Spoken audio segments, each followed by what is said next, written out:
Um filme documentário pode aterrorizar? Essa é uma pergunta que a princípio parece ter uma resposta fácil. A maioria das pessoas deve ir pelo caminho de imaginar que o filme conta alguma verdade tão aterradora que chega a chocar. Aquela história real que é impressionante que tenha acontecido de fato e por isso é capaz de assustar quem assiste. Mas não é só o que eu quero falar sobre Cavalo Dinheiro, o trabalho realizado em 2014 pelo diretor Pedro Costa. Quem olha para planos como esses que estão passando na tela pode muito bem confundir esse filme com um filme puramente de terror. Eu demorei para entender do que se tratava. A verdade é que esse é um filme documental em vários níveis. Ele abre com fotos reais da Nova York do século passado, eu ainda vou voltar nisso, e depois quem acompanhamos é Ventura, que interpreta ele mesmo, trabalhador vindo de Cabo Verde para Portugal, em meio a corredores sinistros, ruínas e memórias do seu passado. Um dos eventos que mais movimenta a trama é uma briga que Ventura teve com outro imigrante de Cabo Verde, pontualmente na data de 11 de março de 1975. E é aqui que as coisas começam a tomar forma. Em 75, Portugal tinha acabado de passar pela Revolução dos Cravos, que aconteceu um ano antes, em abril de 74. Foi um movimento que depôs o regime ditatorial que vinha tomando conta desde 1933 do país, e todo o processo de democratização começou a partir daí. Em 75, abril de 74 ainda estava muito fresco. A esquerda portuguesa lutava para avançar nas conquistas da Revolução e a direita se esforçava em manter o que fosse possível do regime deposto. 11 de março de 1975, a exata mesma data da briga de Ventura, data também a tentativa de golpe militar planejado pelo general Spínola, símbolo da direita do país. O golpe fracassou, mas a ameaça de uma operação militar desse tipo acabou contribuindo para acelerar ainda mais o processo revolucionário português, reforçando a esquerda militar no movimento das Forças Armadas.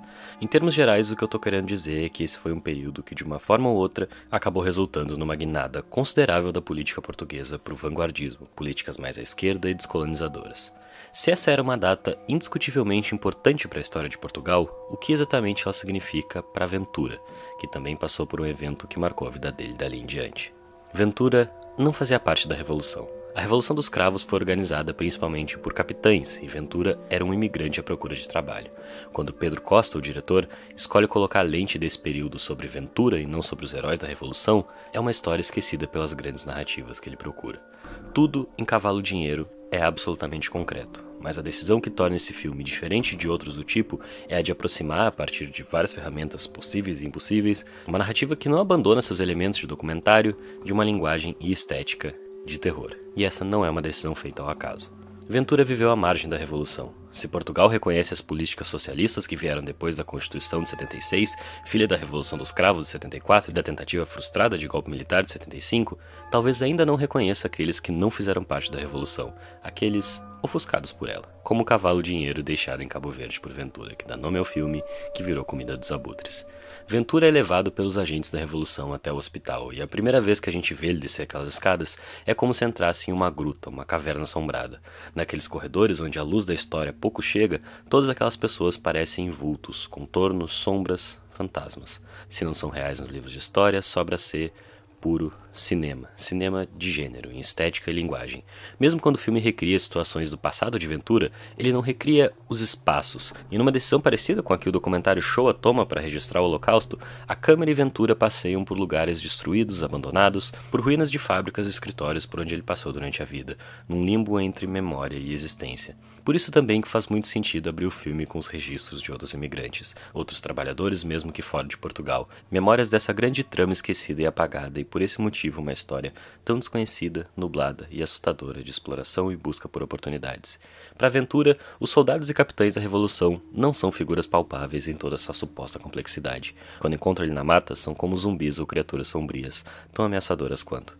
É isso também que justifica o último ato do filme, uma catarse que eu não vou entregar aqui, mas que já tinha sido apresentada antes do lançamento do filme na forma de um curta do diretor chamado Doce Exorcismo, o que também mostra que o sobrenatural não é só uma consequência do cinema do Pedro Costa, mas a proposta de Cavalo Dinheiro, uma história sobre fantasmas, vivos e esquecidos, mesmo que aqui, mortos e lembrados de Portugal.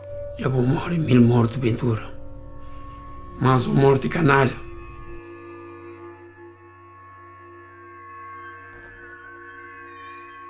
Meu nome é Henrique e não era a ideia transformar esse roteiro num vídeo. Eu pesquisei porque queria entender o filme e primeiro postei esse texto para os nossos apoiadores, que são quem sustentam o canal, tornam tudo isso possível e esse tipo de recompensa é a nossa forma de agradecer. Cogita dar uma olhada na nossa campanha, rola grupo no WhatsApp também, curte, comenta, compartilha, isso ajuda muito e até!